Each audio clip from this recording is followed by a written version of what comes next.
Selamat sore pemirsa. Pada sore hari ini saya akan bercerita bagaimana cara budidaya ikan air tawar yang mudah. Nah, di sini apa-apa yang perlu dipersiapkan? Yang pertama yaitu yang jelas kolam. Kolam itu harus yang pertama steril. Nah, kalau kolamnya itu baru kolam baru harus dibersihkan dulu. Kalau kolam terpal cukup dicuci saja, cukup dicuci. Kalau kolam beton itu harus direndam dengan pelepah pisang atau batang pisang selama 1 minggu. Itu digosok-gosokkan dulu, kemudian digosok-gosokkan, direndam selama 1 minggu, dibersihkan, kemudian dibuang airnya, pelepah pisangnya dibuang, bersihkan, dikeringkan. Setelah kering diisi air, tunggu 3-7 hari baru bisa dikasih benih ikan air tawar. Jenis-jenis ikan yang mudah dibudidayakan untuk para pemula yang jelas ikan yang tidak membutuhkan air banyak. Jadi kayak lele, gurame, sama patin, sama gabus. Nah, itu ikan-ikan yang tidak banyak membutuhkan oksigen atau sering ganti air.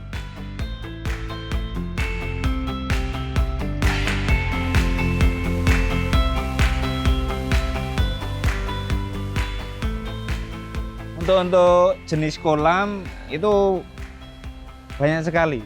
Kalau di sini itu ada bak permanen itu. Kemudian kalau bak kolam terpal yang terbuat dari plastik, ya ini kolam terpal ya. Di sini saya adanya bulat. Kolam bulat diameter 2 yang di sini. Yang jelas di sini diameter 2.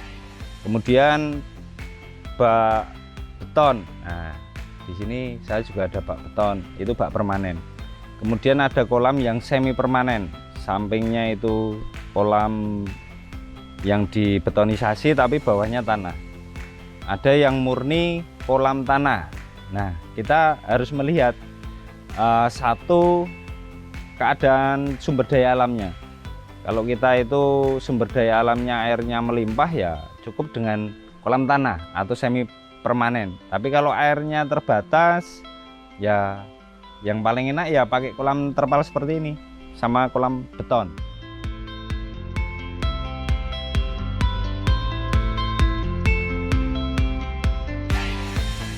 Kalau perbedaannya banyak ya. Kalau kolam beton pasti biaya di awal lebih mahal. Kemudian kita harus menentukan benar-benar ini nanti tidak akan pindah-pindah kolamnya. Nah, seperti itu. Tapi biayanya ya mahal. Tapi segi dari perawatannya beton itu lebih mudah. Kemudian yang kedua, kalau kolam terpal seperti ini. Nah, ini juga mudah. Maksudnya ketika kita mempunyai ruang yang kadang dipakai, itu bisa kita copot.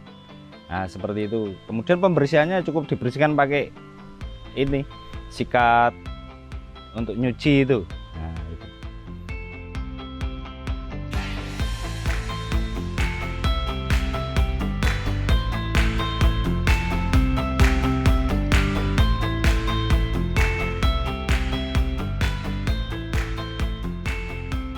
Kalau kita ingin menghendaki setiap bulannya atau setiap minggunya panen, ya minimal kita harus mempunyai 13 kolam. Itu setiap minggu bisa panen. Kalau inginnya setiap bulan, ya kita tergantung aja mengatur ritmenya. Karena ikan itu kan rata-rata panen antara 3-4 bulan.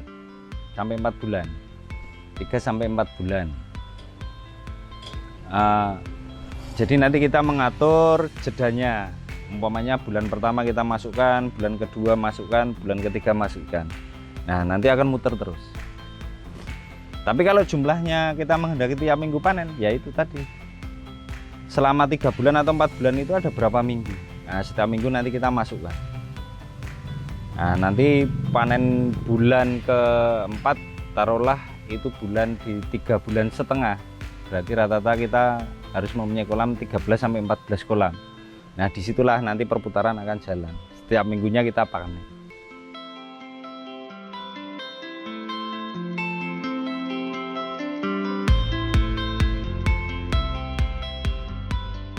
Yang jelas untuk budidaya ikan air tawar, yang istilahnya budidaya ikan air tawar itu kan ada variatif. Kalau airnya yang bisa mengalir, kita bisa pakai alternatif. Tapi kalau yang pakan airnya itu terbatas, kita harus memakai pakan ikan yang proteinnya di atas 30%. Di atas 30%. Nah, biasanya kita masih tergantung dengan pakan pabrik ya. Nah, disitulah ketika kita tergantung dengan pakan pabrik, makanya kami di Budi Fish Farm ini juga berinisiatif untuk bikin pakan. Nah, fungsinya untuk menekan biaya operasional biar keuntungan kita semakin tinggi. Nah, pakan apa yang digunakan dengan air terbatas? Ya, yang jelas harus mengapung. Kalau tidak mengapung, kita butuh air yang banyak.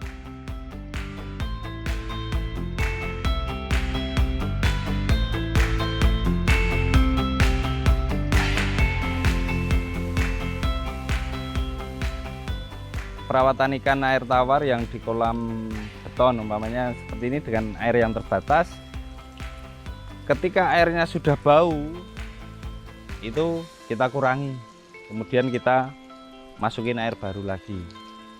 Kemudian indikator apa saja? Biasanya nafsu makannya ikan itu kurang lahap. Nah, itu pasti di bawah ada banyak amoniaknya. Nah, salah satunya cara juga cuma dikurangi airnya saja. Perawatannya cuma mudah. Jadi tergantung mengukur kita kepekaan dengan situasi di kolam. Ketika airnya bau, kemudian nafsu makan ikan kurang, nah kita kurangi airnya. Kemudian kuranginya jangan semuanya habis, harus disisain sepertiganya. Disisain sepertiganya atau sisain separuh, baru ditambah dengan air yang baru lagi. Nah, seperti itu cara perawatan secara praktis untuk ikan yang dengan terbatas air.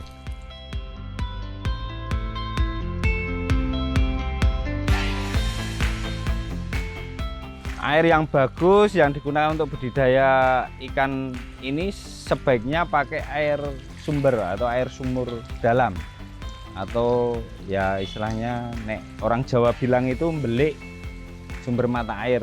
Nah, biasanya kalau di kampung-kampung itu ada belik. Nah, itu pakai air itu, jangan pakai perairan umum, karena sekarang istilahnya kita pertanian itu kan memakai obat yang beraneka macam jenisnya. Jadi sangat berbahaya untuk budidaya ikan di istilahnya skala perumahan ya.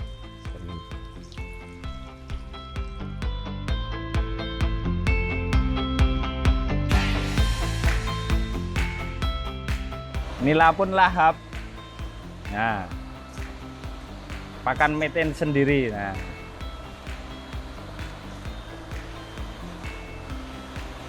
kalau penasaran bisa datang di farm Budi Fish Farm, sama nanti channel YouTube-nya di episode yang akan datang.